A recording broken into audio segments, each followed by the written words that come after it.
Ang kanyang kine-create na content ay may kinalaman sa pagsakip sa pag-create ng awareness kung paano nga ba natin matutulungang masakip or ma-conserba ang ating kalikasan. Karamihan sa ating plastics ay hindi dissolvable at hindi environmental friendly.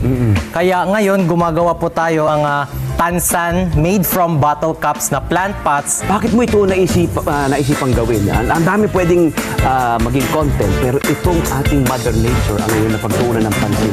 Lalo na mahilig po ako sa photography. Sa pictures natin, ginagamitan natin ng caption na galing sa statistics mismo. Actually, only 9% ng mga plastic dito sa mundo ay nare-recycled. I don't believe na tayong mga kabataan ay ganun lang, hanggang doon lang tayo. We can make things because meron tayong mga sarili-sarili nating talento. Do not stop, keep on inspiring. Walang dapat maging hadlang sa iyong ginagawa kasi napakabuti at napakahusay na yung puso at